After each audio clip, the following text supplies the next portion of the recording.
Systems engaged. Frequencies synchronized. Prepare for incoming transmission. Coming to you from somewhere in the multiverse, this is Robots from Tomorrow.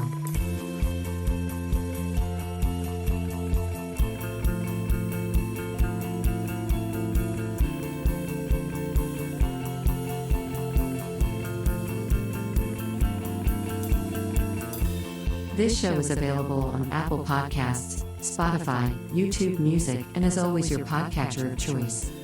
For the full archive featuring over 800 episodes of comics and comics-friendly content like interviews, book discussions, and freeform tomfoolery, please go to robotsfromtomorrow.net. Here is your host, Greg. Hello and welcome to Robots from Tomorrow. My name is Greg. Thanks for joining me. As promised, this episode has Sierra Barnes back on the show to talk about the next volume of her anti-fascist fairy tale webcomic HANS VOGEL is Dead, published by Dark Horse Comics. I'll come back to Dark Horse as a publisher in a minute, but the chat you're about to hear was a blast to have for a few reasons. One of which was the tangent, non-tangent that we went on about the horror genre and horror in general. The conversation we were having sparked a flashback to my talk with Josh Dysart about the practicality of the horror genre in today's day and age. Of course, being a big fan of recycling work, I put the same question to Sierra, and off we went. Another reason is a peek behind the curtain about what her next project might be. Hans Vogel is still her boy, flaws and all, but there is life after Hans. You know, he is dead and all. And bits of that post-Hans life might be coming more and more into focus. And finally, you'll get to hear me working out a realization I had in my latest Hans reading in real time. And it leads to this wonderful moment of a creator witnessing a reader pick up what they've been putting down, to use Sierra's phrase. It's something that's come up more and more this season in my interviews, and it's not so much me trying to find the answer to something, but just sharing an interpretation with the person who authored the work and getting to have a back and forth about that and sort of where that leads and all of that stuff. It's, you know, maybe I should be doing that for all the interviews. It feels a little more organic maybe to do with some than others, but I've noticed over this season it's really started to become a thing, and I enjoy it, and I think it's good listening. I'm getting a little too in the weeds here, but sort of noticing the shift in the creator when you start talking about something that they've been wanting to have somebody talk about. In real time, you can feel the shift. You can feel the light bulb go off, or the thumbs go up, or the eyebrows go up, and there's definitely one of those moments in here, and it's one of the first things I think about when I think back to this conversation with Sierra. Which brings us back to Dark Horse Comics. So, the staff over at Dark Horse, the production folks, the editors, the non-management folks, formed a union earlier this year that management, to honestly a little bit of my surprise, voluntarily recognized, and then, to my non-surprise, has proceeded to try and sabotage said union. Case in point, Publishers Weekly reported last week that Dark Horse management is trying to weaken the union by forcing senior editors who are currently union members to take on enough supervisory duties to then be considered management and thus not eligible for union representation. Failure for senior editors to do so would result in a roughly $10,000 pay cut, which is not to be confused with them turning down a pay raise to take on those added duties. No, if they are not going to make themselves ineligible for the union by taking on more work that they are not getting paid extra for, that they have never done, then they take the $10,000 pay cut. Dark Horse management reiterated that they remain committed to working with the union, quote, together in good faith throughout the collective bargaining process. In good faith, I find that difficult to believe. So I wanted to be extremely clear that while I am genuinely excited for this book and the effort that Sierra and editor Jenny Bingham and the Dark Horse staff put into it, I am not supporting a management group actively undermining and toxifying the workplace that effort was made in. So with that out of the way, sit back, relax, and enjoy my chat with cartoonist Sierra Barnes about Volume 2 of Hans Vogel is Dead.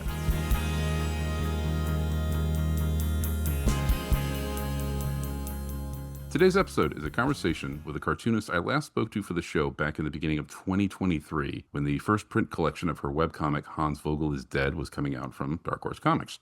Fast forward 3.5 years, and the second collection of said series is coming out next week from the same Dark Horse Comics, so it's a perfect time to have her back on the show to continue our chat about Mr. Vogel. If you haven't heard our previous talk, there's never been a better time to do so because we just put out the Robots Remastered version on the episode feed. Better sound quality and tighter editing gives you all the goodness from before in a spiffier edition with a shorter runtime. And there was a lot of goodness to be had. We talked about Hans Vogel, the series, obviously. The story of a German World War II pilot killed in battle only to find himself in an afterlife populated by folklore and fantasy that force him to reflect on his prior life as he tries to somehow live a better one while still being, dead. We talked about the intersection of history and mythology, as well as the distinction between folklore and mythology, the power of mythology, and if we as a people are strong enough to handle that. We talked about animated folklore adaptations and a little bit with a cheeky title, Walt Disney Threat or Menace, that I personally still enjoy, and so much more. Do yourself a favor, go listen to that, come back here to continue the conversation with today's guest. And I don't know why I still write these intros as being coy about who I'm talking to. It's not like listeners can't see the name and the episode title by this point. But if you haven't, there's only one person I could possibly be talking to today. It is, of course, Sierra Barnes. And I'm thrilled to have her back on the show for part 2 of our conversation on the eve of volume 2 of Hans Vogel is Dead, coming out from Dark Horse Comics. Sierra, how are you doing? I'm thrilled to be here again, Greg. I can't believe that you Aw. said it was 3.5 years. Crazy. Oh, Crazy pants. January 23rd, 2023. And I'm like, nope, those numbers should be higher. Those should I be did bigger the numbers. same thing. I was like, oh man, it's been like a year or so since we've been on, right? No. Yeah. A year and change. That change is another 30 some months. Oh, but that's all in the past, which we're going to talk about because the past and the present have an interesting relationship with each other. So we find ourselves with another slab of Hans Vogel having quite the active and fantastical afterlife. Let's start there with volume 2 coming out. So let's say you're at SPX this year and somebody comes over to your table and picks up a copy of volume 2.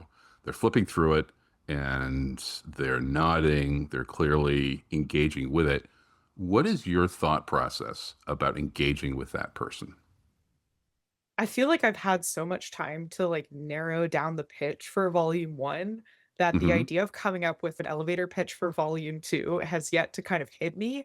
Frankly, I just got my author copies like a week ago, and the Mm-hmm. production on this book has been a little bit cursed. I think it was delayed about 5 or 6 times by the publisher. And so when I arrived back at my house after hitting the boathouse at like 8 p.m., we were supposed to have a thunderstorm and we didn't, which was great because when I came home, Mm-hmm. there were 5 boxes of these lovely books on my Mm-hmm. doorstep. And I was like, wow, I would have lost my mind if they had been rained on. I would have probably just turned around and walked into the Potomac. But we didn't have to. They're here. I have them. They are, in fact, a slab. I'm very excited. So I haven't even begun to address your question, how I'm going to pitch this as opposed to volume 2, other than like, he's continuing his journey. We Mm-hmm. have a whole other mess here. I got into the weeds learning about Luftwaffe hunting Colts, and you're gonna find out the vibes that I was picking up, the absolutely disgusting rancid vibes out there to be picked up on. We've got Beauty, we've got the Beast, we've got just a little delicious smattering of one of my favorite Slavic folklore beasties. Mm-hmm. And of course, Reinica, my beautiful baby daughter, who's never done anything wrong in her life, and my horrible son Hans. As advertised on the tin, he is there, he is dead, and yet still surprisingly active. I thought it was an interesting place for creators to be in, that sophomore outing where somebody is engaging with the thing. And it felt like you would have sort of like, as you said, like two impulses going on. You don't want to say like, hey, I see you're looking at, thing A, but thing B over here is really where you want to start, but it's not the thing sort of that they picked up.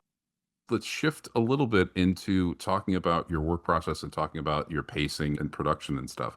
Volume 2 covers chapters 6 through 10 of the Vogel saga. The webcomic, which is still available at hansvogelisdead.com, did not go cute on the URL, which is smart. Right now, we're somewhere in chapter 8. We will have finished chapter 8 by the time this goes live. Okay. And you update that site one page at a time. Walk us through your day-to-day Hans Vogeling, if I can use it as a verb now. Yeah, absolutely. I feel like if I were to Hans, like, In my sort of personal lexicon, anecdotally, Hans Vogeling to me means to screw something up really bad, because in my mind, Hans is not, he's good at one thing, and Yeah, yeah. unfortunately that thing is no longer available to him. He's a good pilot, Yeah. and now he doesn't have any planes, so womp womp. Hmm. But my process for these books has been like wildly different, which I think is very funny, because to Hmm. me, in my mind, Hans Vogel is one sort of continuous like project that is like Hmm. split up into books, because it would just be massive. I have Yeah. 15 chapters planned. So we're two-thirds of the way through the story, which I'm very excited about. And I think the first book, because I started it as a webcomic, I was able to sort of meander my way through, and I was the only one who was working on it, and I didn't really have a sense that like people were really reading it. Hmm. um Hmm. Hmm. so I was just kind of like, well, I'll have like, I'm doing it for the love of the game. I'm in it and I'm very excited to just be making it. But also at the same time that I was starting it, I was working two jobs. I got a master's degree. I moved across the country. I got married. Hmm. All of these things also happened while I was working on it. So sometimes it would be like, hey, no update this week on account of I am getting married. Yeah. On account Um, of matrimony. Yeah, yeah. yeah, which I think is the webcomic experience, really. That's one of the things I love about webcomics, is that you get Hmm. these like glimpses into how much time has passed. The 10th anniversary of Hans Vogel Yes. was last September, which is Hmm. wild to think about, especially Hmm. since I finished volume 1 in 2020, and then Dark Horse picked it up in 2022. The book came out in 23, and that's when like I stopped being in the realm of like, wow, I finished book 1. Hooray, all things are becoming magical, and started being in like, oh, you have deadlines now. You have Yeah, yeah. real deadlines, and there are other people who are waiting for those, Yeah. and your agent is calling you, and your editors are emailing you, Hmm. and you need to get this stuff in and done. From 23 to like March of 25, which is Hmm. when I sent in the final files. It was hauling ass. I was doing about a chapter from script to finals Hmm. every 3 months, give or take 2 to 3 months. Okay. And I would have about a month for scripting, about a month where I would pencil and letter, and then a month where I Hmm. would take it the rest of the way to final. And it was solid 8 to 10 hour days of just doing it. I have thankfully able to do like doing martial arts, doing wrist stretches. You got to Oh. take care of your meat sack, because my wrist was really hurting toward Hmm. especially like the lettering part of the process. I don't know what it is about lettering, but I am like crunching those little tendons in there. Okay. Shout out to letterers. You guys are We awesome. do love the letterers here We love the letterers in this house. I'm scared of your on this show. power. They're Um, lovely people. They're they are lovely, lovely lovely people, people. in spite of Uh, their massive power. yeah, yeah, yeah. So, what page is on your digital drawing, whatever table tablet right now? I have just finalized what I think will be the outline for the third volume, and I am ready to send it out. We're sort of in a weird limbo place right now about whether or not volume 3 will be with the current publisher. So I'm sure that will depend on how volume 2 does. No pressure. Everyone buy this Yeah. book. But I also have a spectacular team who has agreed to go with me the final mile no matter what. So this book will be Okay. coming out. What it will look like, that I cannot say. The future is uncertain and all of that, but Yeah, yeah. I have a beautiful outline. I've got a bunch of new character designs that I'm very excited to get out into the Hmm. world, and I've got a lot of nasty rancid vibes to give everyone.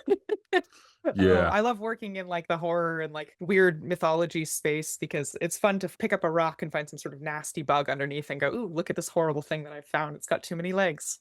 Yeah. Isn't that nice? Yeah. But the story is not depressing. There are some horror elements to it. There are some scary things, and I'm pretty sure we will talk about those. But it's not a dark read. It's not a.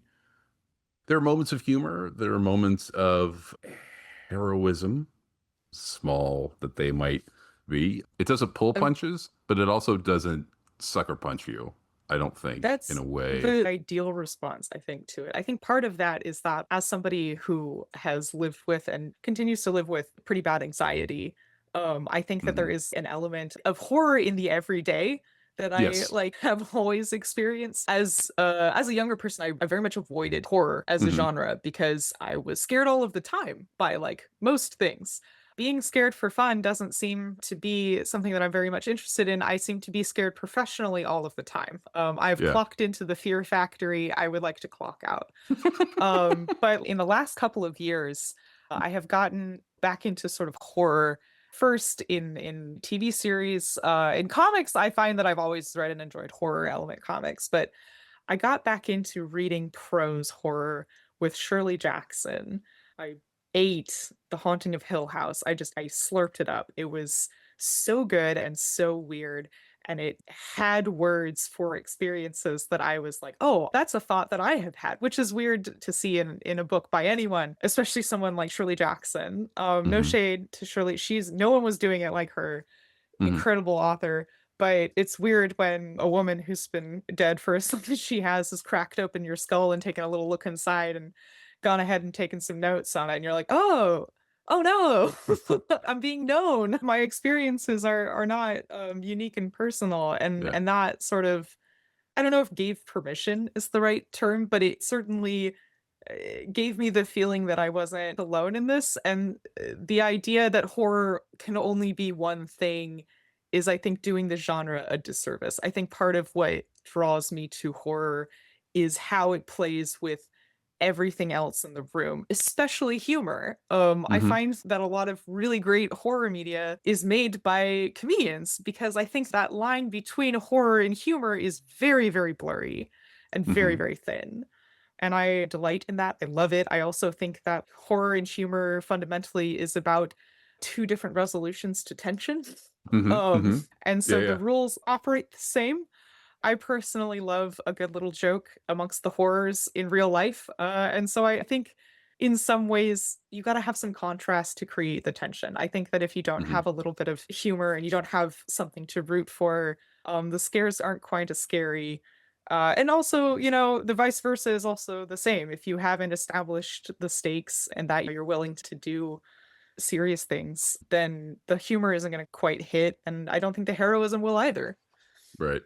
Man, hear you say that. Of course, the two things that come to mind: Shaun of the Dead and American Werewolf in London. Yes, I classic.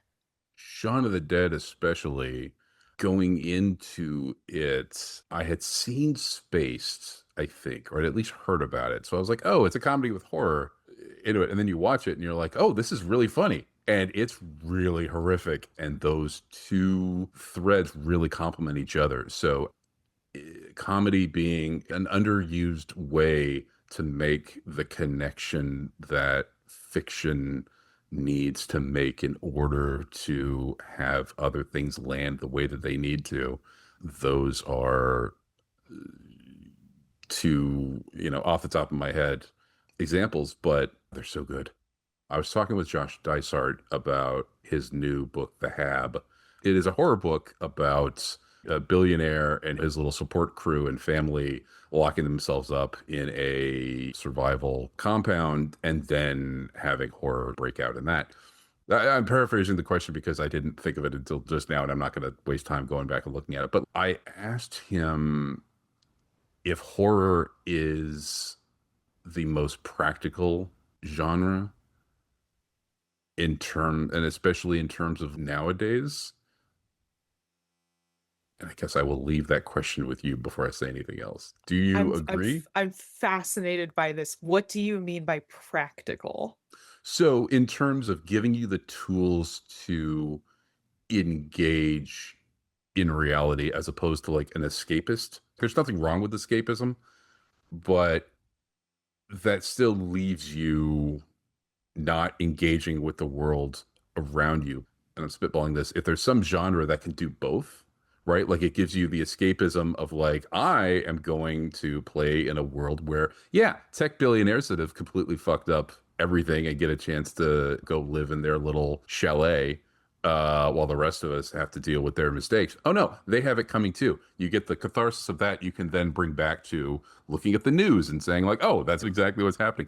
As opposed to, I need to go to a happy place so that I can fortify myself to be able to move back into reality. And that happy place can just be daisies and puppies and sunshine and all of that stuff. And if that's what you need to recharge, that's great. But horror is like, we will give you both visceral catharsis and, set you up for coming back into the world that we live in. Side bit to that, something you just talked about, you were talking about reading Shirley Jackson. And so the difference between comics and prose, I talked to Josh about it. He had also written a novella a couple of years ago around the time that we had that big cicada thing where it was called Brood X. And it was really good. And I made the mistake of reading it at night, right before I went to bed. Don't do that. That sucked. Don't do that. I was like, oh, I'll just read a little bit. And then next thing I know, I was like, oh, I finished it. And what time? Oh, that was bad. No, we read the scary stuff in the morning. Yeah, So we have the whole day to forget it. That's the strategy in this household. Mistakes were made. Let's just say that. What prose can give versus what comics can give. You were talking about Shirley Jackson getting into your head, and he said the same type of thing. Prose lets him get into certain things and certain experiences and connect in a way that even comics don't let him do. He's a fan of both, but he's like, they do allow different. They're different tools, right? They're different media. They're good at their own things. There's things that comics can do that prose can't. There's things that prose can do that comics can't. I think prose is sort of beaming your thoughts into the other person's head directly versus comics, which I think has much more of a mutual relationship between the reader and the cartoonist.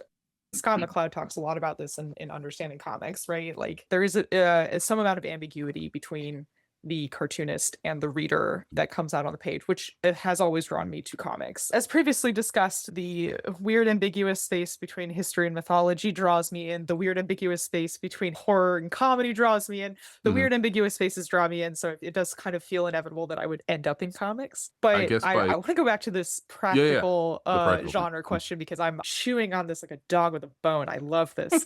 Okay.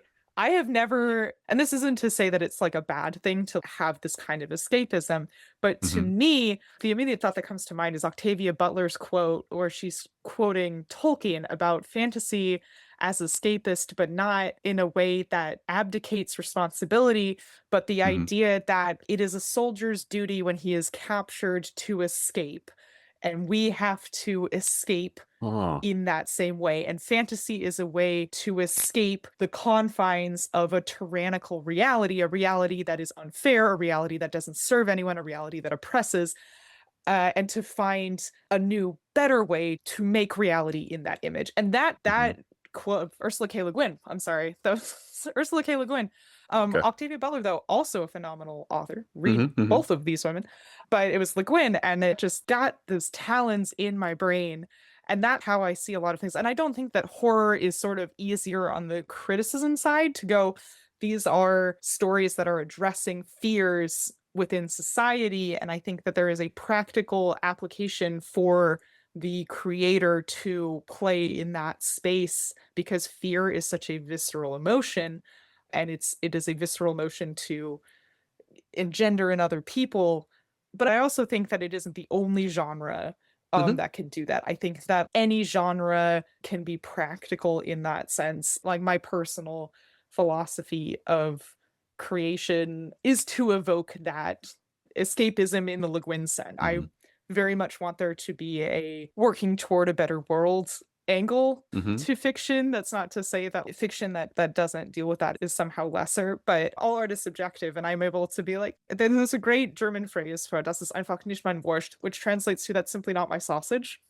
And I love it. I just I've read a lot of cozy stories, cozy mysteries, cozy fantasy, and I can appreciate it for what it is, but it is simply not my sausage. Again, I don't know if it's just the anxiety, but I am not soothed. It feels a little bit sometimes when I read these books that I'm the only one who can see the elephant in the room. And reading a book where everything is nice and fine, I'm like, but there's an elephant in the room. There's someone else here. I am anxious because my brain is telling me that there's someone else here. And this book is like, no, there's nothing. Everything is fine. And I'm sure that reassures some people. But to me, it's just sort of like I'm being stared at by the Babadook in the corner, and everyone is talking about whether or not Joe and like Harry are going to get together, and I'm like, I don't know if Joe and Harry are going to get together, but that's the Babadook. Yeah, whether So they do or having a whether they story don't, that that's does not like, resolve the Babadook that of, doesn't of the resolve my whole. Babadook issue. I read Camus for the first time this year. I read The Stranger. And that to me was more reassuring than another book that I won't name, but was very cute. That somebody was like, Sierra, you're anxious. You should read this very cute book. And I read it and I was like, I feel more anxious somehow. I feel more anxious having Yeah. read this book. And then I read Camus to calm down. And it does feel weird to say that, but the existential dread of the stranger to me, I was like, ah, yes, this man is alienated from everyone that he knows, and he's on trial, and nobody knows who he is, and he doesn't even know who he is. And modern society is alienating all of us. Like, finally, Camus can see the Babadook. Camus is talking to me about the Babadook. Sorry to the Babadook, but Aristotle talks about the catharsis of tragedy, right? He says that people want to watch a tragedy because they want to feel the emotions of experiencing these big sad events without actually having to like lose real things. And he talks about it as this is necessary for society. And like, that guy had some less great ideas, but that one I think is a banger. And I think if we were to bring him forward in time and we were to make him watch, like, I'm a big fan of the 1920s, like Universal monster movies. And if we were to be like, Aristotle, quick catch up, World War I happens, and now we're watching Boris Karloff as Frankenstein, I think he would be like, whatever the Greek is for, yeah, this makes sense. And you'd have to explain like a lot of other things to him, but he's smart. It's fine. He'll catch up. I believe in him. Universal Monsters Dracula, Spanish version or English version? I haven't seen the Spanish version. Okay. I haven't either. I need to catch up on my Dracula is like my white whale in that I like this is going to make some people upset probably, and I apologize. But vampires are something that I can't get into them other than like a very narrow use of them as like a critique of the blood-sucking upper class. That I'm like, yeah, that makes sense.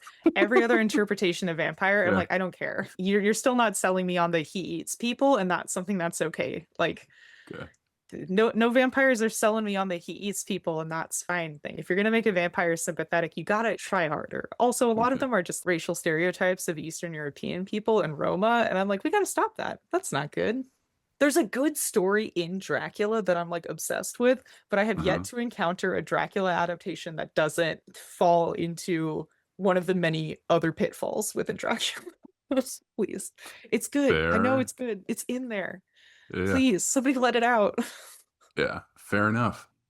It's a very horror thing of being given something that is on the face of it calm or whatever, but the thing on the other side of the door, like, the door is there, and you're like, you can present this nice thing to me, but there's a door there, and I know there's something behind it. So it's like Camus and all these open the door and let you see what's behind it.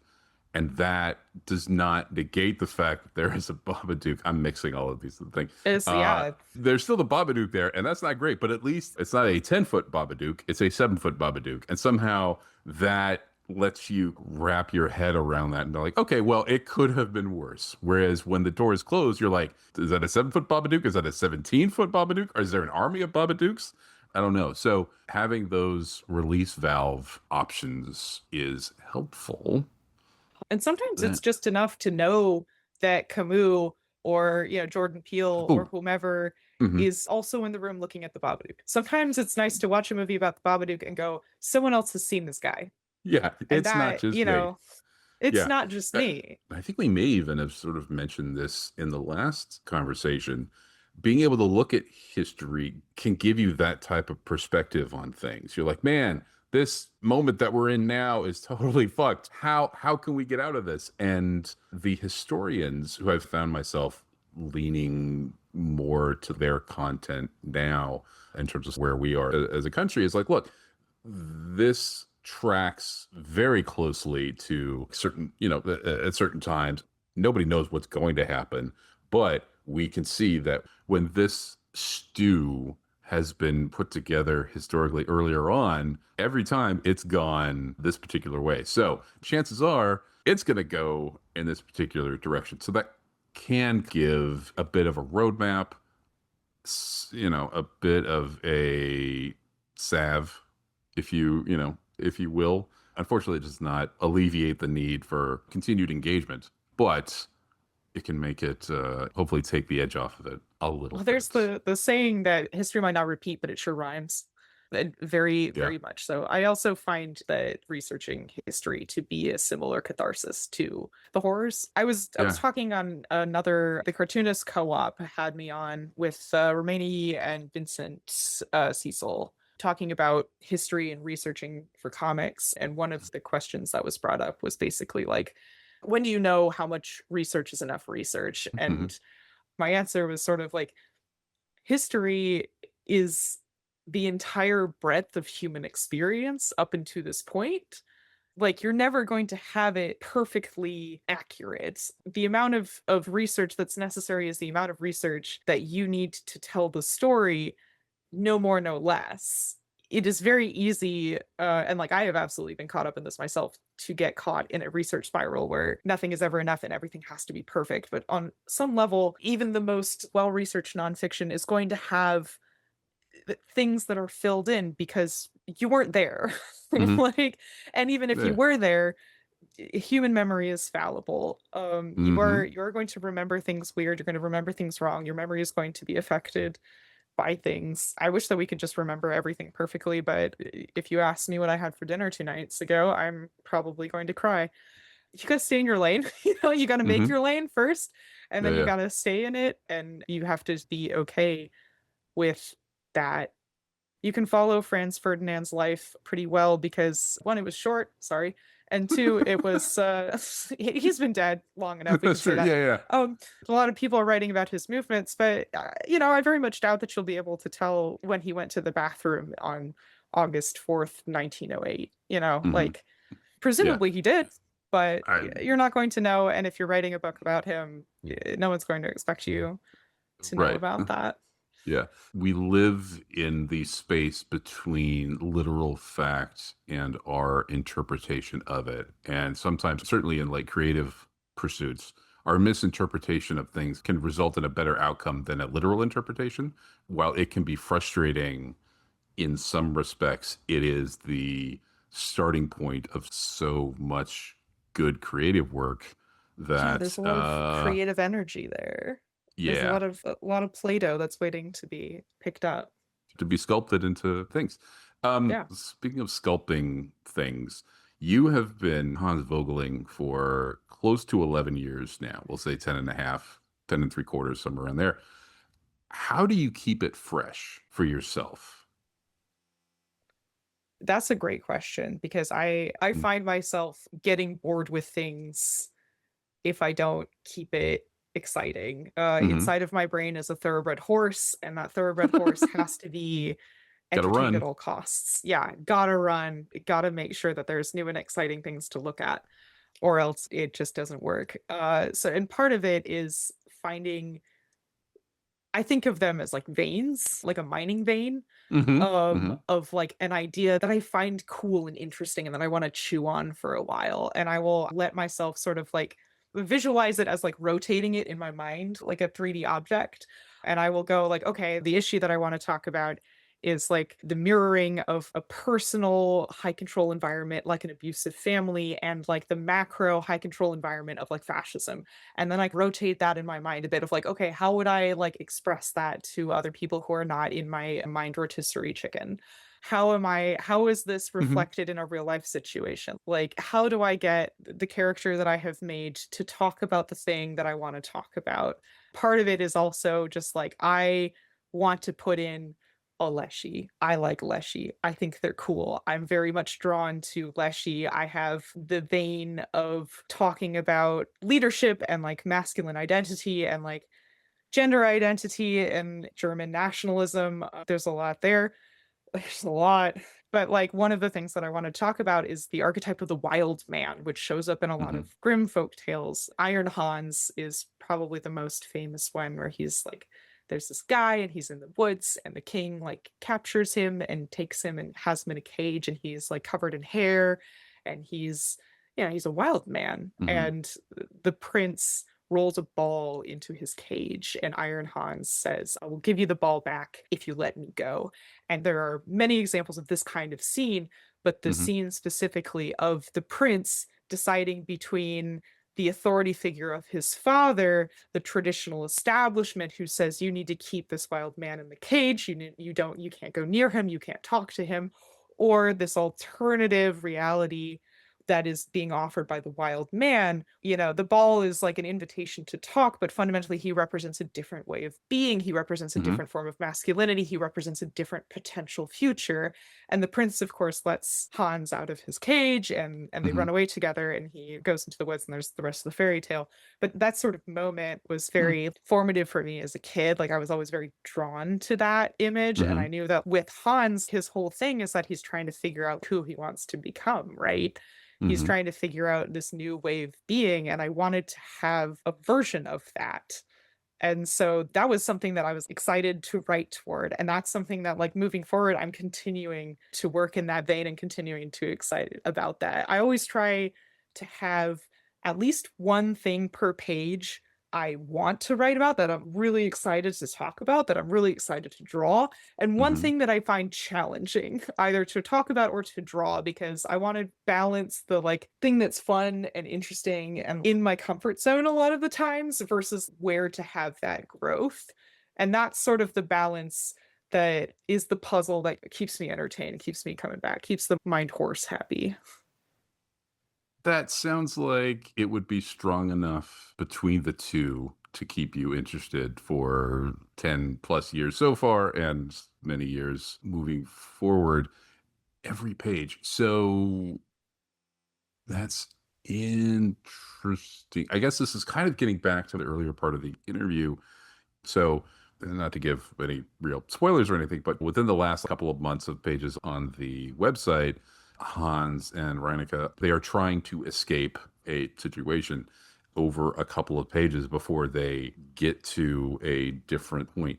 Those like silent action pages, what is that? Talk about how you apply that tension to keep yourself entertained in working on a narrative that isn't necessarily paced in a way to give yourself that type of reflection before each page. I loved reading webcomics in high school, and one of the things that stuck with me pacing wise of webcomics is that sort of one page a week mini cliffhanger pacing that webcomics, especially good webcomics, have. You have this sense of, like, you want to keep them metaphorically turning the page. You want to keep them tuning in once a week. And that mini arc is something I'm trying to keep in my head at all times. So I have a mini arc from the first panel to the last panel of a page. And then you have Mhm. sort of a regular sized arc, which is from the first page of the chapter to the last page of the chapter. And then you have the big arc, which is the first page of the book to the end page of the book. It's the puzzle box that's going through, right? I'm Yeah. trying to keep things moving in my head. And a lot of that is going on the scripting stage is, what information do I need to get across on this page? A lot of Mhm. the scripting process is just sort of breaking up the story beats that I have from the outline mechanically into the number of pages that I have on the chapter. I'm a little bit fast and loose with the number of pages per chapter. I think the shortest one is about 32 pages, and I think the longest one is close to 60. That was one of the things that my editor, bless them, great editors, shout out to Jenny Bingham Blank and Misha Gare. You guys are great. But it was one of the conversations that we had was like, oh, do you want to standardize the chapter length in Hans? And I was like, do Mm, I? yeah. No, No. but it seems like you want me to, so I'm gonna do a little Jein is the German word that I love. It's ja and nein together. Yes and Mm. no. I didn't end up doing it. Some of Mm. them I'm like, wow, this chapter is 40 pages. Mhm. That's my goal. My goal, I try to aim toward 40 pages, and then if I Mhm. go over, then I'm like, oh no, Yeah, it's I fine. mean, Oh, we did it. it's all about giving the experience, and Yeah. if the experience hasn't been given at 40 pages, it needs to be given at 50 pages. Then you do the 50 pages because it's the experience that counts. I would just like to say, as you were talking, I was clicking back through the last couple of pages of the webcomic. You do a better job at that sequence than I may have given the impression of. I was thinking of that chase and the frantic nature of them evading a thing and getting to the place. I was thinking of that as being longer, but looking back at that sort of 5 or 6 pages, I can more clearly see that arc that you're talking about and how each page asks a question and then answers it. And I thought that sort of middle chase part would have been a couple of pages because it had the feel of they're really, it's not like, oh, we'll just go out of a door and get it and be safe. It's like, no, we have, there's a lot of stuff going on. But in actuality, it was page of flight, page of confusion, page of resolution, and then page from there. So yeah, That's exactly what I'm going for. It's like you know what you're doing after 10 plus years. God, I hope so. Okay, so where does Volume 2 find Hans Vogel? Still dead, but like what's... He's dead, but he's determined. It's the end of Volume 1. He's admitted he has a problem to himself. And he's sort of warming up to the idea of facing what that problem is, which is that his entire worldview is deeply flawed and that he's a deeply flawed person as a result of it. But he's sort of trying to run away from it by going, if I simply do not address my problems and pivot to being a hero, then I don't have to deal with my problems. And also I will feel better about myself. Unfortunately, it doesn't quite work that way. He's still, I don't want to say followed. He's still hanging out with Reinicke, whom he's bonded with. She's decided that he's cool and she's going to hang out with him, much to his sort of confusion and chagrin. The first chapter, they find a castle, which is always a good start for a fairy tale. Hans, who is caught between wanting to fall into the fairy tale trope that the castle is good and the king is good and the king will provide for them. The reality when he reaches the castle, which is actually things do not seem good here. It seems like there's a lot of people who are really suffering and the king doesn't seem to care, and when they meet him does not seem to be aware that a bad situation is happening. He's kind of checked out.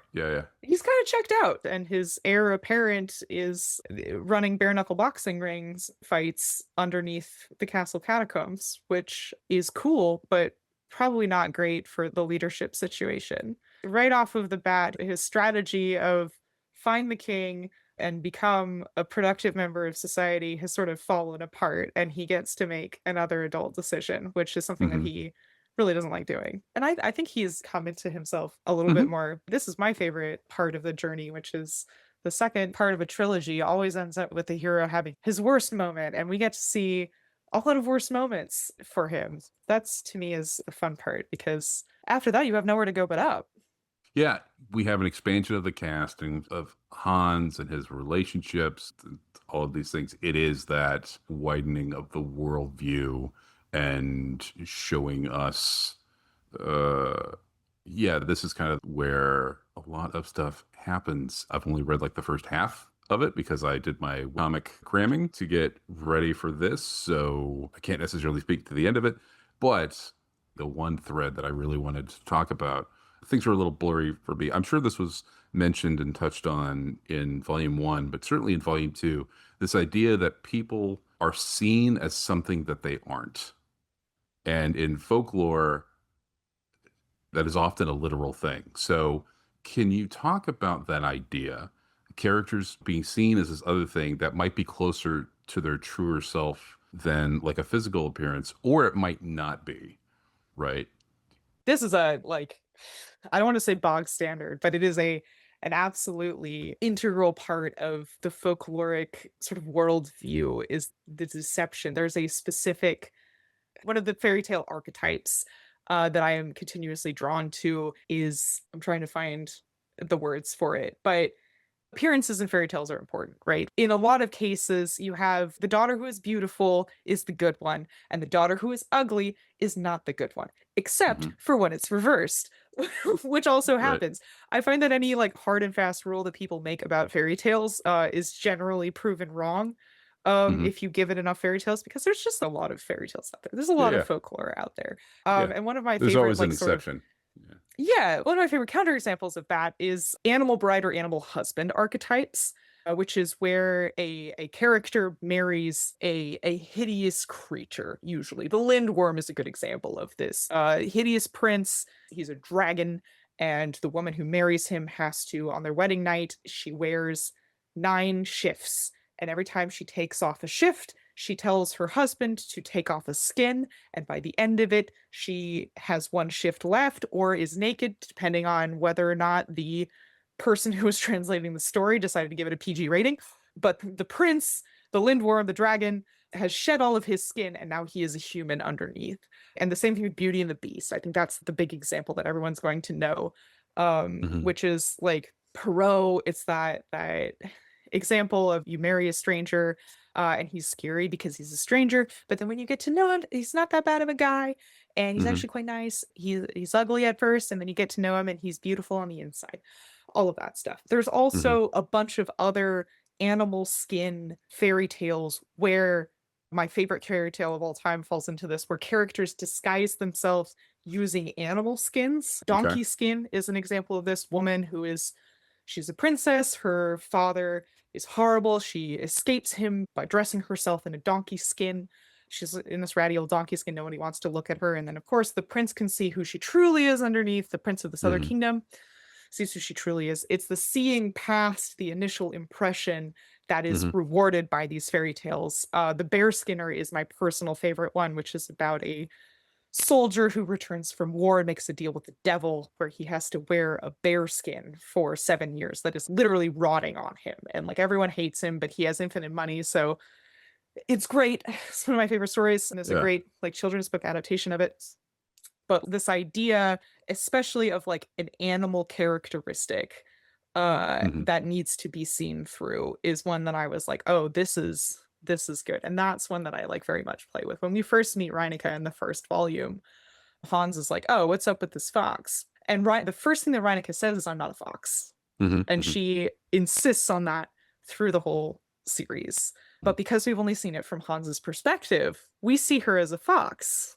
And this sort of growth that Hans has throughout the series is when he starts to doubt himself and his prejudices and his initial assumption of Reineke, and we start to see the cracks coming through. And that's when we start to see, oh, maybe we should not have been trusting Hans. Maybe we should have been trusting Reineke when she says who she is. There have been a number of other characters and just background characters that I've had who have been talking animals. And it's one of the things where Hans is like, oh, well, I'm new in this world. Maybe animals just talk in this world. But in light of that, I want everyone to go back and go, wait a minute, what's up? Yeah. I've been sitting on this for so long. I'm just so stoked. Okay. I'm so glad to be here. I like the context before that, but one of the things I'm seeing in Hans, and you just started to talk about it, is that it's not somebody who was human and was transformed into something else that's transforming back. Here, it's about perception. And it's that Reineke is not a fox. And the one time I remember you doing it is we see Reineke as not a fox, but that we are behind her and above her and we are looking down. So we see that she is not a fox, but we don't see her face. So we're like, okay, she's not a fox, but we still don't get to see Reineke. So I'm going to try to keep this as a question so that you can talk rather than me just sort of blah, blah, blah, blah, blah. Yeah, I love it. Which means now I need to rephrase this on the fly. Can you talk about, once you've posited the idea of like, okay, every animal that we see in this could theoretically actually be a person that Hans or whoever has kind of put into a certain category, that seems to open up a lot of interpretations about every single animal or animalistic image that we see in the series moving forward. Was that intentional? Yes. Okay. Yeah. I had this from the yes or no question. Was it intentional? Yeah. Yes, both. No, absolutely. I have been sitting on Reineke being a girl since the inception of her character, because the other angle of this fairy tale thread, the vein that I wanted to explore, was how much animal imagery played in dehumanizing propaganda in the Nazi regime. Yes. Okay. That's the other Sorry. shoe. Yeah. Yeah, and That's a couple of questions down the road, but yeah. that was one of the links when I was coming up with the idea of the story. I was like, oh, this is a pillar of the story. Mm. Actually, the story is very much about that through line of fairy tales and fascism, of this things are not as they seem, things are not as they are told to you. And that was one of the things. In the first volume, we see a shot of and this is my like oh man, I've been sitting on this for so long. Hans is arguing with an innkeeper about whether or not he can get a room. Yes. And the Yeah. innkeeper is like, I don't allow animals. And Hans says, she's not an animal, she's my sister. And when he says that, he appears very briefly as a wolf Yes. because the innkeeper has conflated the two of them as Right. siblings. And instead of seeing Reineke as a person, he has instead seen Hans as a wolf. And then Hans quickly changes the subject and is like, no, she's adopted. We're not blood related. It's not like that. And then he's a person again. Yes. Setting the tone. So when I went back to reread the stuff, I didn't start at the beginning, but I started around chapter 4, I think. Interesting in that when he is seen as an animal, he was not seen as another fox, right? But he is as a wolf. There is a touchback on that later on in volume 2 where he says something that ties back to that in a metaphorical way that I really liked. So the comic booking of anthropomorphizing people, obviously the most famous version of that would be Mouse, right? I feel like this plays in that realm, but in the fact that it is, I tried to do this in real time. Here, it's not that set. It feels like it's fluid. And the fact that it is late to perception gives you more things to play with, using that as a measuring stick for Hans coming to not grips, but like he's accepted Reineke into his little family or whatever, but he's still seeing her for 99.9% of the time as a fox. So it's almost like it's a marker of success for what Hans says he wants, what we want Hans to get to, versus like, well, he's still seeing Reineke as a fox, so he's still got room to grow.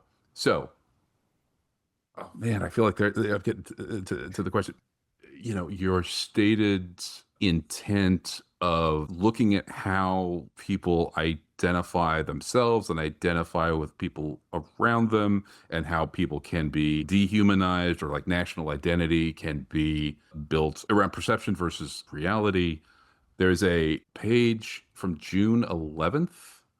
Hans and Reineke are in a mansion that has walls and walls and walls of the heads of animals, right? Like hunting things. So I see your eyebrows are going up. The danger and the atmosphere of this bright-ish place can be horrified by having all of these heads of hunted animals. So you're like, wow, there's a lot of heads. Oh, wait, are those like people heads? And then, well, I see thumbs up on the thing.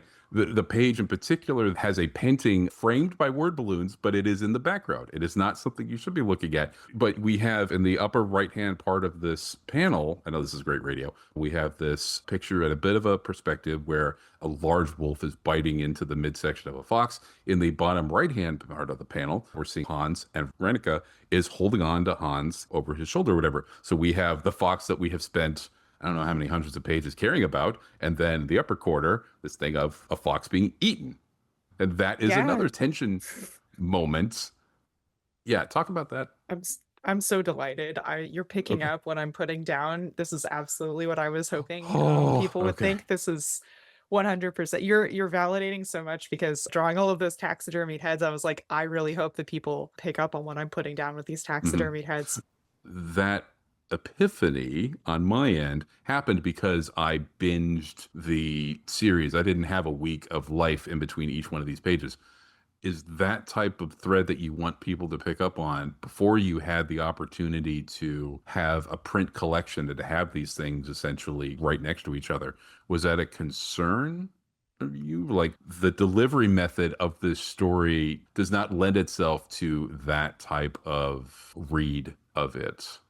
I mean, and this is something that's part of the puzzle box, right? Is Hmm. putting in things that I'm like, okay, the last time that we had this affiliation of Hans with a wolf was however many months ago, was Hans and Reineke and Vitold Baleshi talking in the forest Hmm. when Hmm. he identifies as a wolf. And again, when Hans and Reineke are outside of the hunting lodge and they are talking Lodge. amongst themselves, there is a divide between my audience that is like largely American and English speaking and the audience that's German. And I can tell because everyone who's American is like, what is up with this building? This building is so weird and creepy. And like the Yeah. German and Austrian people are like, oh yeah, that's just your average hunting lodge. Yeah. And Yeah. that is like correct. I did base the hunting lodge off of Hermann Goering's hunting lodge that he Hmm. built and named after his wife, which is very strange. And he had terrible taste and it's awful. The American army took a lot of pictures of it before they bombed it. It doesn't exist anymore, thankfully. Hmm. It's great, but there are a lot of ye olde pictures from the 40s of it, and it's awful. It's just an eyesore. Fascists have no taste. This is a continuous thing, but Yeah. yeah, they do look like that. It's very bad. I was willing to break my anachronism rule. I largely try to keep the fairy tale world roughly equivalent to the Brothers Grimm writing period. So sort of Hmm. late, like 815 is usually about Hmm. my cutoff. But I was willing to break it for the hunting mansion because I wanted the hunting lodge to be weird and anachronistic. There is a scene that we are currently on in the webcomic that is a World War One trench, a German trench, Hmm. that I was drawing pretty consistently. There is a wonderful guy on Tumblr actually that I am totally blanking on his name, but he's gone through and done a bunch of photographs of old World War One trenches and the dugouts. And those were great inspiration. And the Germans were very good at taking photos of their trenches when they were up, and they had a very expansive network of underground trenches Hmm. that were very impressive feats of engineering, but they're all like a nightmare show. They're all they're all a horror show. That was another break in my trying to keep within a certain time period is the hunting lodge itself and the Yeah. tunnels under the hunting lodge. The question got away from me because I just love talking about the Um, hunting lodge of it all. yeah. um, In order to do a successful webcomic, you obviously have to have them out at a certain pace. And so that makes for oh a yeah, bit of a diffused reading. But I guess your understanding of webcomics, because you were yeah, such yeah, a fan of webcomics before, did you know of a trend of binging? Like the fact that it's all available yes. there. Okay. Very much so. And I also am a participant in the binging. There are Hmm. absolutely webcomics that I will go back and go, you know what, okay, I think that this is something that I've picked up on before, and I will go back and reread them all. I love both binging and reading weekly Hmm. because that's just who I am. So I do try to have a little refresher either in the caption underneath or in the page of, hey, we've seen this guy before, or Hmm. having the painting in the corner. I love putting a little some in there for people who are Yeah. paying attention. So that's my little foreshadowing as a literary device. I did try to keep it easy because I also know that we're all experiencing life in the week between Thursdays, Hmm. even though you should just be waiting for Thursdays, and Yeah, yeah. Thursdays I mean, are we are just like, it's a yeah, part of us that we have the sort of the yeah, waiting. It's like, okay, is it Thursday yet? Can we hit yeah. refresh? Nope, I've seen that page before. We'll come back to it. That's what I do. Uh, I go and I'm always yeah. excited. I wait for comments. If people leave a comment, then I'm like, yes, I've done a good Yeah, job. that is Love if you leave a the comment on my comic, I love you. Thank you. we love Shout out. feedback in our endeavors. Me Feedback is too. great. That is something about the webcomic. You get to put up your page, but then you also get to have commentary. And it's usually something very in the vein of a Carlos B. McNeil or a Stan Sakai. You'll have translation of whatever German is on the page, but you will also have a explanation of certain elements and things like kobolds. I came to kobolds from the D&D thing. So I was like, oh, a little kobold, you mean the little less than one hit dice little goblins? My personal campaign, because I also was a growing up on Dungeons and Dragons kid, Hmm. but I also had the stories of kobolds as they're spirits that live in the mines and they knock when they sense a gas leak or an impending collapse and they knock on the walls to warn the miners so that they can get Hmm. out. My grandfather on my mother's side, his family were coal miners in Pennsylvania. And so as Hmm. a kid, that image of being a coal miner always freaked me out. That seems horrible and scary. All of the stories that he had about it, horrible and scary. So the idea that there was this powerful little spirit that lived in the mines, but was also looking out for people like my grandfather, very much stuck with me. And that kind of echoed around in my chest for a while. And there's a kind of specific kind of kobold called a Klabautermann, who is like a nautical kobold, and he's the Hmm. spirit of a ship.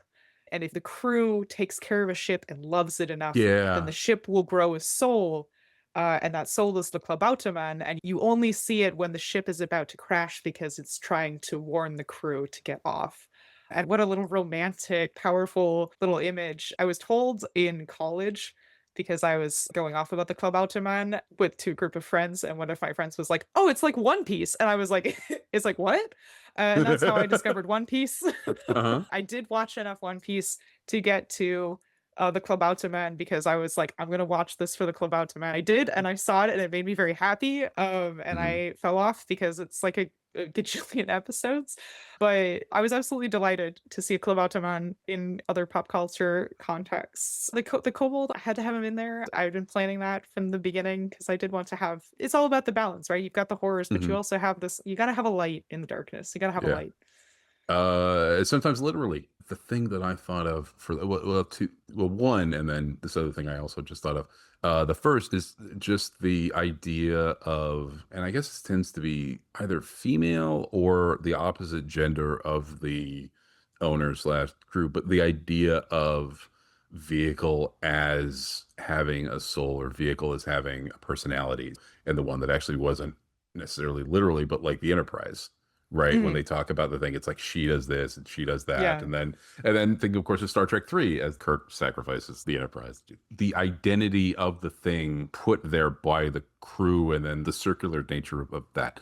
The more comic specific one, and this may be pushing a little bit on it, that I thought of is the Walt Simonson for Beta Ray Bill. The spaceship that he flies in has a personality called Scuttlebutt, and it is very protective of him. And it is that type of interplay between them actually comes into the Daniel Warren Johnson Beta Ray Bill miniseries that came out a couple of years ago, where there is this real love and sacrifice between them. So your comic connects to all these other comics in my head and are very interesting, and if not tangential, certainly it is in good company. I'm In so you know flattered. in I'm the genuinely in flattered. the mental library that I have, it's like this book is next to this, next to this, and that's sort of how my racehorse brain runs around and Same. does stuff. You had such a idea about Hans 10 years ago. I'm sure the furniture inside the mental palace of Hans Vogel shifts and is rearranged and whatever. How has the world around you changed how you approach the series or what you want to do with the series? That is something that I have absolutely been grappling with in the I finished the pages for volume 2 last March, and so that was certainly a volatile Yeah. time in the American political situation. And I live in the greater DC area, so it's especially a wild Front ride row with the seat. Toad. There are a lot of things that in researching for Hans that I was like, oh, this certainly is a pattern that I recognize. I don't think that it emotionally prepared me any better for Hmm. any of this, but it is certainly, I do seem the rhymes. I think if I had started Hans now, I probably would Mm. have been meaner to him. I think Yeah. that there are certain assumptions that I think that I was making in 2015 when I started this that were different than I would make now. But also in 2015, I think everyone sort of has a bit of a rosy tinge to it. But I was living in Hmm. Austria in 2014, 2015. I'm sure I brought this up, but the Hmm.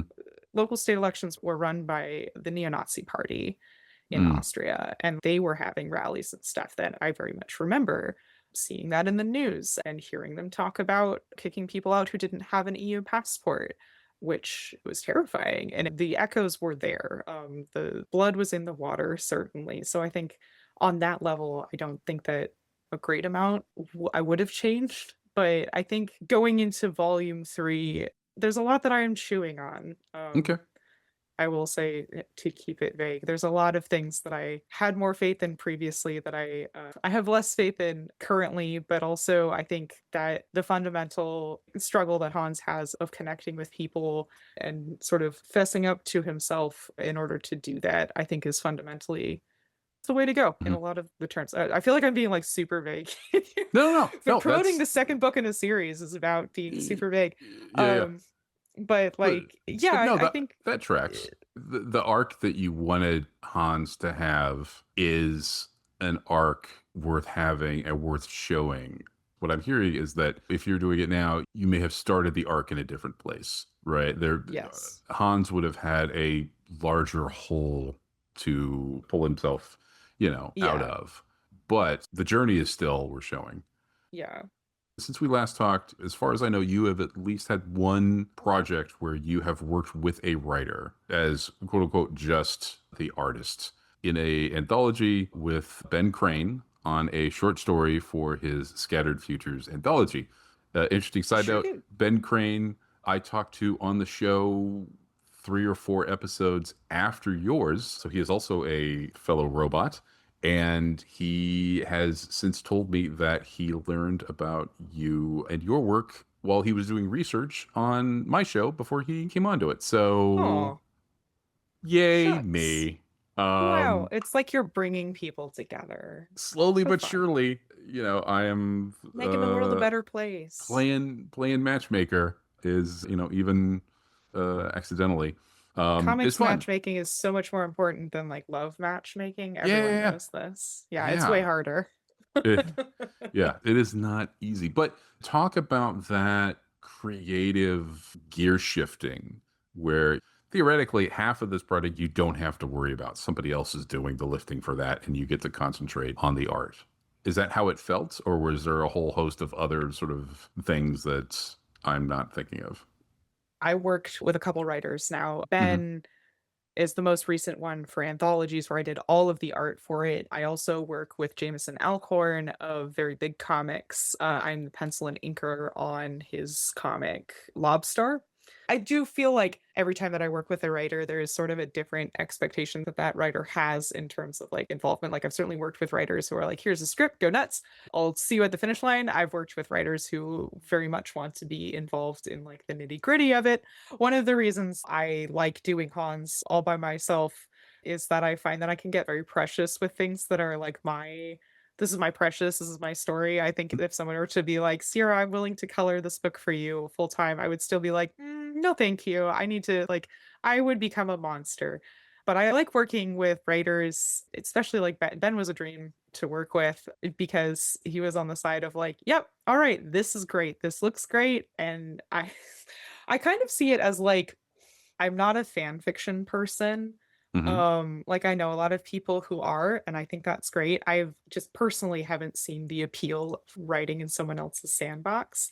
But to me, being the artist on like a comic that someone else has written, that is the appeal I see other people talking about in fan fiction. That I Hmm. can see like, oh, okay, yeah, I don't have to come up with the world and like the script part of it. I can just see what you've done and I can go, now we're having a conversation. And I love having a conversation, as is probably evident from this podcast. I love having a conversation and I Yeah, yeah, yeah. love getting the chance to, I'm not going to say it's easier than doing everything myself, although I guess like in some sense you are doing less work, but I think that it is a different kind of puzzle box, Hmm. having a different person that is also involved in it, and that is also fun. I find that to be a good break in working on Hans. The Lobstar, the comic that I do with Jameson and I go way back. Actually, he launched the original draft of Lobstar as a webcomic, the same website, the same web collective that Hans Vogel launched. So we are now officially old industry friends. So when he approached me about doing the art for Lobstar, I was like, I know how much this means to you. Absolutely. Let's draw some lobsters. And I greatly enjoy working with him because we do it on a page by page basis. I will do the pencils, we'll do a review of it, and just getting that time with somebody else in the comic making process is so nice and cool because with Hans, it just kind of feels like I'm in a cave drawing pictures on the wall and then I emerge like every month or so to hand a stack of like insane scrawls to my editors, and then they give me the thumbs up or the thumbs down, and then I like scuttle back into my cave like a crab. So having other people there, and when I was doing it as a webcomic, it was even worse because there wasn't anyone to hand my scrawlings to other than the Right. void of the internet. So I was just in Right. a cave Okay. full time. So I love not being in the cave full time. Having somebody else to be like, "Hello, Sierra, are you alive? Are Yeah. you Yeah. are you making a comic? Is it good? Can I see it?" Because Yeah. that to me gives me a little that good dopamine hit of like, yes, there's someone out Yes. there who knows that this is happening, who cares that this is happening. There is no high like turning in a page to a writer and a writer going, "Wow, this is exactly what I imagined." It's like cocaine, I imagine. I don't know. I've never done cocaine, but that's what I So feel I've like heard. cocaine. So Yeah. I've Yeah. heard. That stuff to me, I can be like, "Yes, I did it. I'm getting a good grade in comics, which is normal to want, possible to achieve." Yeah. Yeah. Yeah. So I guess the dopamine hit is different when you're dealing with a writer versus an editor. You're still having a voice in the darkness. You still are having a lifeline thrown to you, but Yes. when you started at Dark Horse, and so you're doing your Hans Vogel thing and you're getting feedback on it, I'm assuming you want them to be happy, but it's not quite the same. Their happiness is not quite the same benchmark as getting something specific from a specific person who has a specific goal sort of in their head and you getting a nice head pat from them. It's Yeah, probably a I feel different thing. like the editor is like your pit crew, right? You're in the driver's seat that they're the ones that are helping you make it happen versus like a writer is the guy in the driver's seat and you're the one who's running the engine. I guess this metaphor doesn't really work with a writer. No, no, no. You're in the trenches with the Oh, yeah, writer. yeah. And I would sort of joke with your editor, you're kind of like offering up your comic pages to like a gallery of wig wearing 19th century French aristocrats. Hmm. And they're like clapping politely, or they're telling you that you can't have full frontal nudity in your comics or whatever, editors they do that, I hear. Yeah. But with the writer, you're both excitable dogs at the dog park with sharing a toy, and they're like you're tug of warring it back with each other, and you're wagging your tail furiously. Hmm. And I think they're both important dopamine hits to get. I love having a good editor is great. And there is absolutely a moment where I would email a script to Jenny and Jenny would be like, I see what you're picking. Like, I see this is a theme that you're putting down here, and I find this really interesting. And then you're like, whoa, yeah, that is that. Yeah. Oh, Yeah. yeah. I mean, I meant Yeah. to do that versus like Yeah. a writer. You're very much like, yeah, am I getting this? Am I like, we're sled dogs running together. We're looking at each other like, yeah, Hmm. yeah, yeah, we got this. No, it's great. Those are both important. Ben's anthology, he was also sort of the editor, but like on earlier anthologies, it seemed like you might even sort of have had both of those. I'm trying to think like both of those at the same time. So Yes. like, so Yeah. Hans Vogel, you have the editor, but you don't have the sort of the creative partner because that is the way that you want it. With the Scattered Futures, you had the creative partner, but they were also the editor, so it's sort of a different dynamic. Like that And stuff Ben was really sort was of put together. very easy to work with, a delight to work Mhm. with. It was pretty much just sending him pages and he was going, hell yeah. And that's the dream. Yeah, Super sweet guy. Great, yeah. great to work with. Love it when you got a writer who's like, I'm picking up what you're putting down. You see the Mhm. vision. And I think also, and maybe I'm flattering myself, Ben, you're welcome to call me out on this if this isn't the case. But it's nice to have a writer who is very much like, I see what you have done in the past. And I would like for you to do that to me because sometimes you get a writer who is more on the side of, I have a vision of my story. You're the author or you're the artist who I am paired with, and you need to fit into the shape of the whole that I have Right. written, regardless of what you do.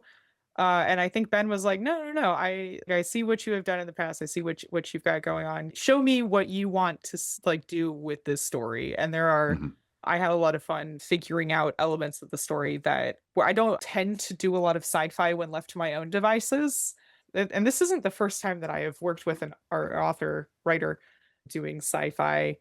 And I think that it's a fun challenge for me to go like, okay, how do I, a person who likes working with history and like fantasy elements, adapt to a sci-fi environment? Mhm. Where can I find the things that are fun and where can I find the things that are challenging? The things that are challenging in sci-fi are pretty easy because machines are the bane of my existence a lot of the time. But finding the fun parts was, I ended up having more fun than I was fearing that I would end up with for a comic that was set mostly on a derelict spaceship. Yeah. Derelict spaceships, scary planets, and things like that. It all goes back. Honestly, it all It's goes all back to, haunted but house, yeah. it's all haunted house. You are the It's haunted house all the second. way down. Now that I think about it, you are the second cartoonist I've talked to this year about science fiction haunted house allegories, connections, or whatever. Just where it makes sense. It just works. Yeah, and it's about putting the fantastical into a context people can understand and going from there. Yeah, I lost the thread. That's okay. Sometimes you got to Of put the fantasy in a that. mech suit, and that's Yeah, really yeah. what it is. Put a it in helmet on mech that suit. thing, Yeah, put a helmet on that thing. and go from there. Okay, so Hans Vogel Volume 1, Hans Vogel Volume 2, Hans Vogel Volume 3. What is sitting to the right of Hans Vogel Volume 3 on your career library shelf? Do you know what's there? Probably I I have several other projects that I would like to do after Hans that Mhm. I've been kicking around for a while. One of which I will actually have a tentative single issue debut for Small Press Expo this year. I just Sweet. finished penciling it today, actually, which I'm very excited about. But I have other things that are kicking around. I've had like sort of these casts of characters that are also here that I'm very excited about because I love the Hans Vogel game, but it's fun to have characters that I'm like, okay, these guys aren't losers. Mhm. These guys are cool. Like, and I Yeah, can say I that don't they're have to cool. qualify, I don't have to my enjoyment qualify. of this. Yeah, They're just flat there's out cool. something, yeah, Yeah. fun about having characters that are horrible in fun and exciting ways. I've got it. This one that I'm sort of kicking around that I'll have for SPX is an urban fantasy, which is a genre that I've always circled around. I actually started this as a prose trilogy when I was in Mm. high school because I hated Harry Potter so much that I was like, I can make my own magic school and it'll be better. I just had so many problems with Hogwarts because I was an OG hater that I was like, screw it, I'm gonna make my own magic school. And then I did. And to be fair, I was in high school, so it wasn't very good. But coming Yeah. back around to it now, I've been sort of picking through. It's like you don't throw away old stories that you have. You put them in the Mm. compost heap, and then you kind of let them get eaten by bugs and stuff. Yeah, yeah, And then you see what's in there when you come back after a couple of years and you've grown up and like yeah. gone to college and learned things. Kind of like Hans And Vogel, kind of like Hans actually. Vogel, exactly. Yeah, I Both. put him in the compost bin. Yeah, yeah, yeah. Both. I mean, Like, in the story, but also sort of literally, right? yeah, Like, you very had this much. thing, you let it percolate a little bit, and then it comes back. It's got to cook for a while. Yeah, sometimes it's gotta cook, percolate. Prose. You've talked about prose a little bit. Obviously, you just did, and then a little bit in the previous interview. Do you see yourself putting out a prose anything? I recently started doing it again for fun, like this year, but it's been entirely stuff that is just for me. The fact of the matter is, I just like comics more. It's like you could probably twist my arm and get me to do something in prose, but I just have so much fun penciling this 24-page comic that I just did. This is the first comic that I've sort of put together for a while. I think the last one I did entirely start to finish me without working with a writer was last June. I debuted a mini comic about the Trojan War. I think that was the last thing that I did, but getting back doing these pencils, I was sitting in my studio and I was working on it and I was like, "You know what? This is fun. This is fun again." Like, Yeah. I'm having a blast. And it was like what I think coming out of like a pretty wicked, brutal, as the Bostonians in my life would say, burnout, which is one of the reasons that I kind of came back to prose because I was like, you know what? Like maybe as like a storyteller, I can try and rotate the fields a little bit, do a little crop rotation Yeah, mentally. yeah, yeah. Crop rotation. Yeah. And coming back into comics and doing that today, I was just like, damn, this is fun. This is why I did it. Like this is why I spend all Yeah. of those hours crunching. Like it is a good time. And I love Yeah. comics. Yeah, and the distance between start to finish is shorter and it's manageable and you get to like actually finish. You have a 24-page whatever in your hand or you can see it all. You're like, there's the beginning, there's the end. It is a thing. I can wrap my head around that. and I can enjoy it and then also move on, I guess, I think closure a little bit, you prose to know? me is so much more intuitive. Like the way that I make stories, I feel like Hmm. is much more suited to prose.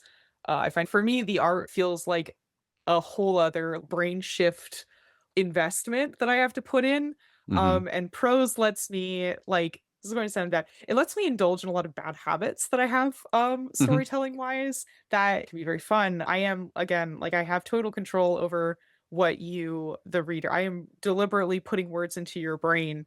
You don't have Hmm. a say in prose and I find that I can get very wordy. I also find that I can get caught up in the interior lives of all of the characters, which are things that you can't do really in comics without having a Hmm. bunch of thought bubbles. And that's the kind of storytelling that I like don't really enjoy reading. So I find it interesting that I do it by instinct with prose. So I Hmm. find that when I write prose, I will write 5 pages and then I will go back and take like 2 pages of interior monologuing out and be like, okay, Siren, no, Yeah. we don't need to have every character explain what they're doing. They can just Right. do the thing. It's fine. Right. And I think that like the amount of planning that comics requires of just the act of how much information goes on each Yeah. page, how much like story goes for it is very counterintuitive to me, somebody who Yeah. loves writing by the seat of their pants. However, that being said, because there is less friction between the brain and the story for prose for me, I find it less interesting. The puzzle box isn't there, and the horse is like, oh, I can just say that this happens. I can just say that he goes through a door. I don't even have to think about what kind of door it is. Yeah. I Yeah. don't even have to describe the door. I can just write that. That's boring. Yeah. So Empty calories. Yeah. Yeah. Yeah. yeah, it is a little sweet treat that I will allow myself, and I think sometimes, Hmm. I am tempted occasionally to do a little, like, illustrated vignette, I think that would be fun, but I'm also just kinda like, this is my little dessert that I have occasionally, and I need vegetables." That's Every once in a I while. just Yeah. Yeah. yeah, yeah, you Yeah. can have a sweet treat Um, every once in a while, but you gotta be eating those vegetables. yeah. Comics equals vegetables. Comics are Um, your vegetables, yeah. before before we wrap up, there was one thing that you said that made me think of something in terms of actually lettering, where you will have, I think you've only done it with Hans and Reinicke. They're talking to each other and they are off panel, but essentially the first balloon is a little icon of their face.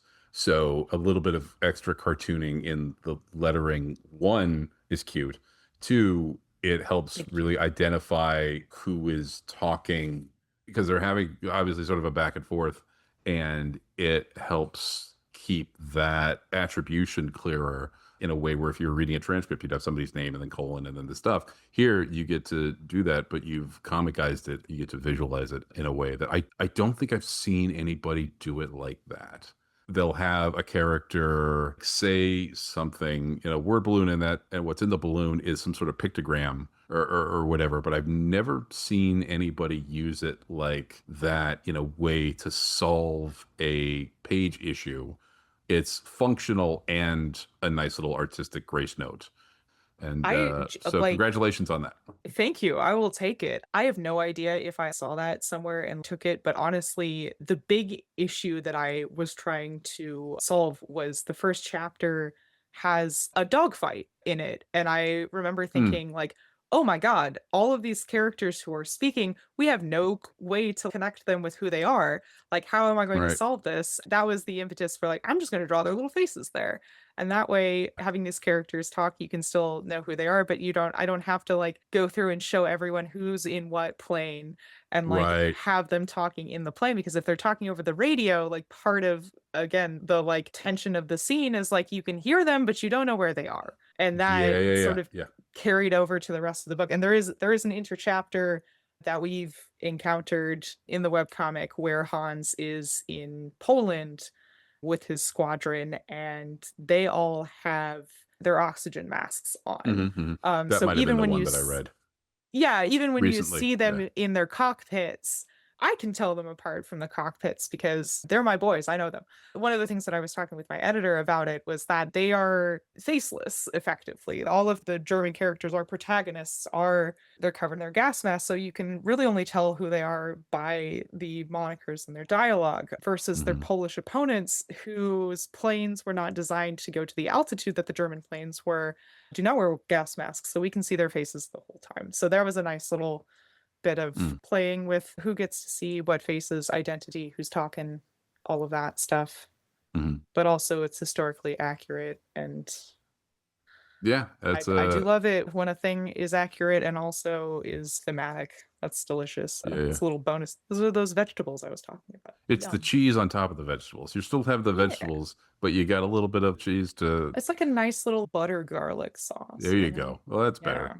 Probably not better for you, but who knows? It's got garlic. Garlic. Garlic is healthy. Garlic is a vegetable, I think. I think it's a root. Whatever, it's fine. Yeah. It's made up. Yeah. Okay, so people can obviously follow you at hansvogelisdead.com. Where else can they follow along with you and your work? Yes, I am on Blue Sky more often than I think I'm on other social media sites at Sierra Bravo Art, just all one word. I'm on Instagram at Sierra_Bravo_art, where I occasionally remember to post things. But my website, where I will always be, is sierrabravoart.com. And I usually post in one of those places about events that I will be going to. But the big things that are coming up is because the book is coming out, I will be at Phantom Comics on August 1st for the release party. So come on down and say hi. It's 6:30. If you're in the DC area, I will be there. It will be cool. There will be snacks and activities, I hear. The legends say. And then on the 15th, I will be at Kamikaze in Boston. Also fantabulous people, also a really good time. So if you're in either of those two places, come by, see me, say hi. All right. Well, Tiara, thank you so much for coming back on the show, having another wonderful conversation. I look forward to, I'll see you before the next time, you're on the show, but I can't imagine what we're going to talk about for Hans Vogel is Dead Volume 3, because there's been so much in Volumes 1 and 2 that we haven't talked about that I could go back and talk about, but then we'll have a whole other book of stuff, and this is the Act 3 of the 3-act thing. It's going to be so... Get hype. Get excited. So much. Yeah. Thanks for doing this. Thanks for having me. This was literally my treat.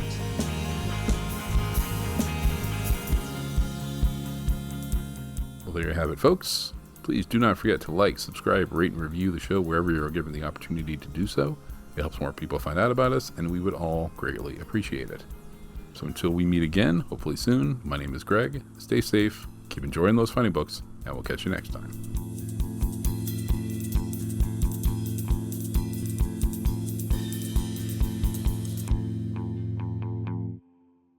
Thank you for listening. Systems disengaged.